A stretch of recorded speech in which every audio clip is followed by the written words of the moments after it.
오늘 우리 주시는 하나님의 말씀은 마가복음 16장 9절에서 20절까지의 말씀입니다. 마가복음 16장 9절에서 20절까지 우리 한 목소리로 봉독하시겠습니다. 함께 봉독하십니다. 시작. 예수께서 안식 후 첫날 이른 아침에 살아나신 후 전에 7 귀신을 쫓아내어 주신 막달라 마리아에게 먼저 보이시니 마리아가 가서 예수와 함께하던 사람들이 슬퍼하며 울고 있는 중에 이 일을 알림해 그들은 예수께서 살아나셨다는 것과 마리아에게 보이셨다는 것을 듣고도 믿지 아니하니라. 그 후에 그들 중 2 사람이 걸어서 시골로 갈 때에 예수께서 다른 모양으로 그들에게 나타나시니 2 사람이 가서 남은 제자들에게 알렸으되 역시 믿지 아니하니라. 그 후에 11 제자가 음식 먹을 때에 예수께서 그들에게 나타나사 그들의 믿음 없는 것과 마음이 완악한 것을 꾸짖으시니 이는 자기가 살아난 것을 본 자들의 말을 믿지 아니함일러라. 또 이르시되 너희는 온 천하에 다니며 만민에게 복음을 전파하라. 믿고 세례를 받은 사람은 구원을 얻을 것이요 믿지 않는 사람은 정죄를 받으리라.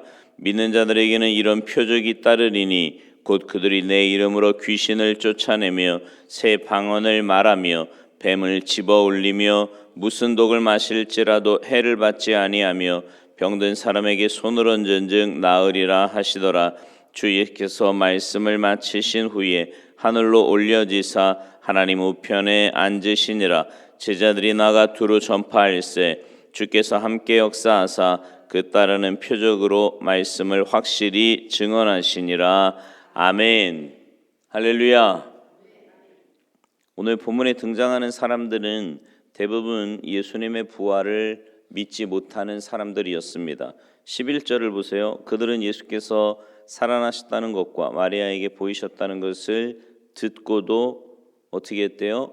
믿지 아니하니라. 13절에도 보면 2 사람이 가서 남은 제자들에게 알렸으되 역시 어떻게 했대요?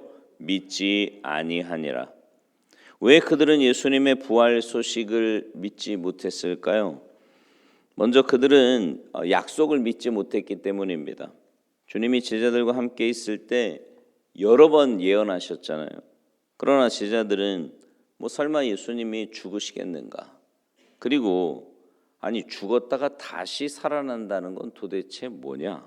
이해가 안 됐던 거지요. 그러니 듣기는 들어도 믿지를 못했던 겁니다. 성경은 아는 지식보다 더 중요한 것이 믿음이라고 말씀합니다. 아무리 많은 지식을 가지고 있고 아무리 성경을 많이 알아도 믿지 않으면 그거 아무 소용없는 거예요.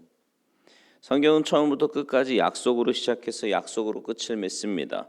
구약 성경은 오실 메시아를 약속했어요. 그리고 신약 성경은 그 오신 메시아를 보여줍니다. 그리고 다시 오실 메시아를 약속하고 있지요. 그런데도 그 약속을 믿지 못한다면 그 믿음은 가짜입니다. 그 약속이 믿어지고 그 약속이 반드시 이루어질 것을 확신하는 것, 그게 믿음이에요. 신앙은 내가 이해되는 것을 믿는 게 아닙니다. 신앙은요, 하나님의 약속을 믿는 거예요.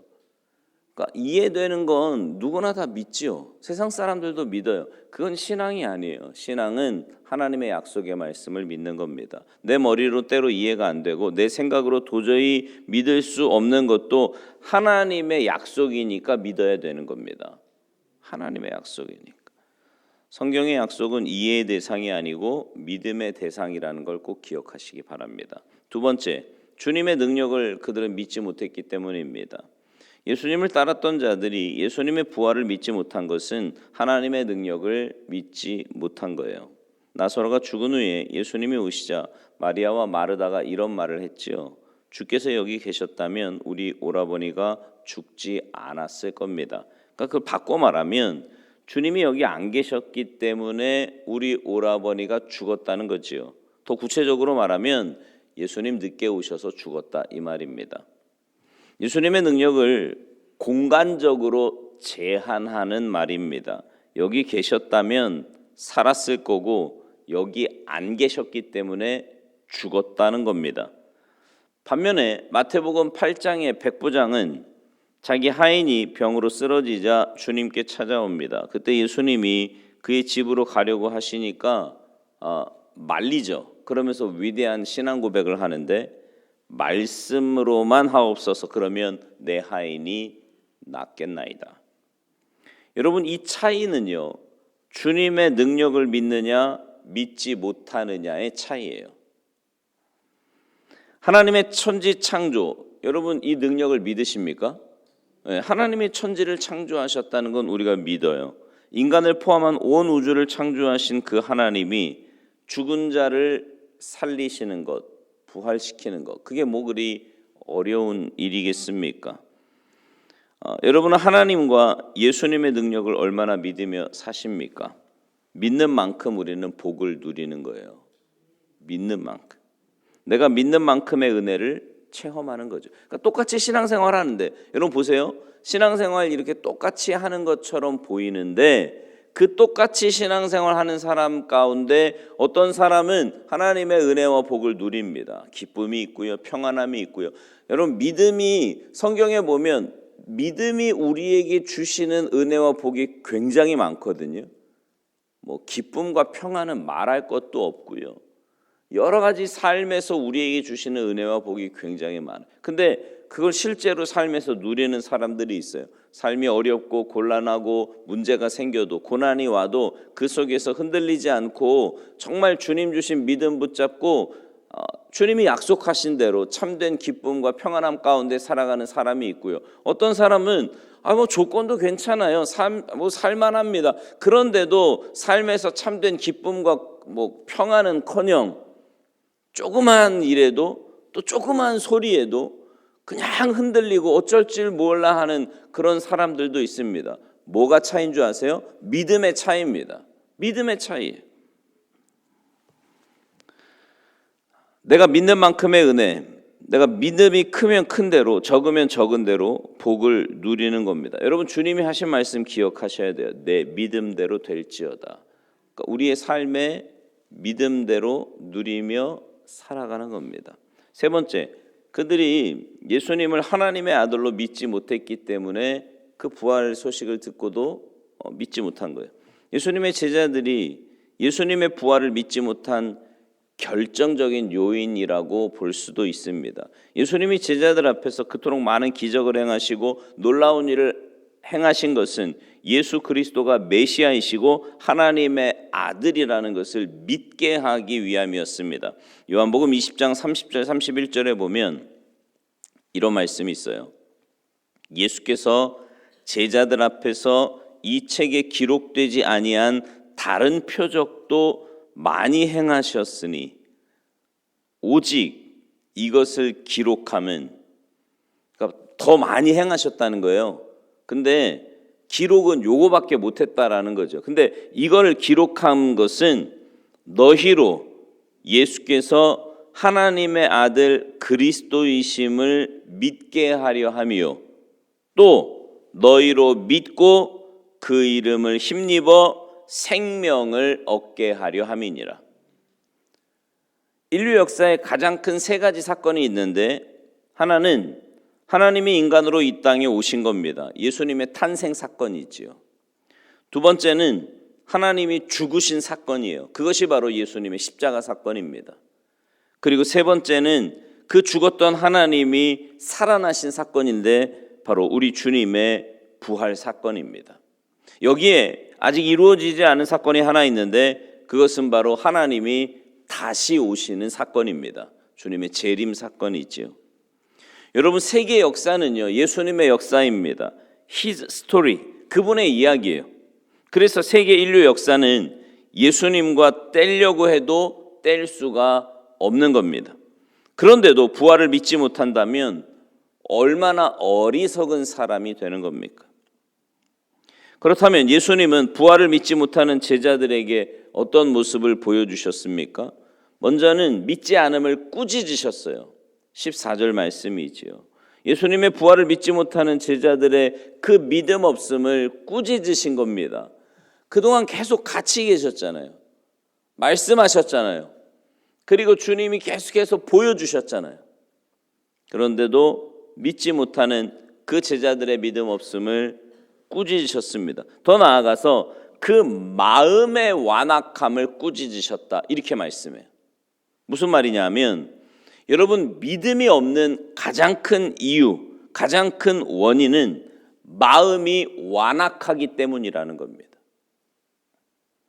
마음이 완악하면은요, 말씀이 들어오질 않는 거예요. 그러니까 여러분 보세요. 말씀을 많이 듣는 것 같아요. 뭐 예배도 안 빠지고 열심히 예배도 드리는 것 같아요. 근데 결정적인 순간에 보면 믿는 모습이 아니야. 여전히 인간적인 모습이고 세상적인 모습이고 내 죄성이고 내가 가진 모습 그대로 나와요. 왜 그러냐면 마음이 변화되지 않기 때문에 그렇습니다. 그러니까 마음이 변화되지 않으니까 하나님의 말씀이 들어와서 뿌리를, 쉽게 얘기하면 옥토가 아닌 거예요. 마음이 완악하다라는 건 마음이 돌짝밭이든 가시밭이든 뭐 길바닥이든 마음을 열고 하나님의 말씀을 받으시기 바랍니다. 계속 그거 기도하셔야 돼요. 그래서 온전한 믿음으로 부활의 증인으로 사시는 여러분 모두가 되시기를 간절히 바랍니다.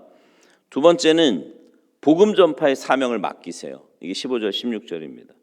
그러니까 주님은 부활을 믿지 못하는 제자들에게 엄청난 사명을 맡기신 거예요. 그러니까 어떻게 보면 이건 말도 안 되는 거예요. 아니, 부활도 못 믿는 사람들에게 어떻게 온 천하에 다니며 복음을 전한단 말입니까?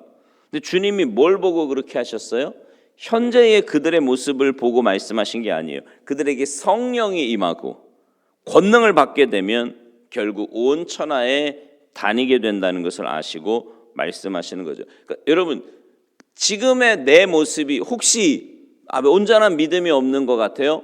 지금의 내 모습이 연약한 것 같습니다. 그래도 지금의 내 모습만 보지 마시고 장차 하나님께서 나를 사용하실 그 모습을 믿음의 눈으로 보시기 바랍니다. 그래서 믿음으로 생각하는 거예요. 믿음으로 말하고요. 믿음으로 행하는 복된 삶이 되셔서 여러분의 믿음대로 하나님께 귀하게 쓰임받는 복된 인생들 다 되시기를 간절히 소망합니다. 마지막으로 그들에게 능력을 주시며 주님의 일을 맡기셨어요. 17절 18절 말씀이에요.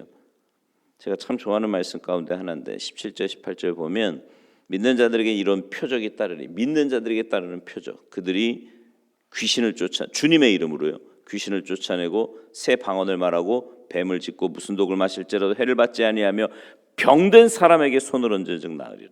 여러분, 예수님은요 제자들에게 사명을 맡기실 때 그냥 맡기신 게 아니에요. 엄청난 권능을 주시면서 맡기셨습니다. 그래야 복음을 전하고 악한 세력을 이길 수 있기 때문입니다. 문제는 능력이 생겨서 일을 맡기는 게 아니라 일을 맡기면서 능력을 주시는 거예요.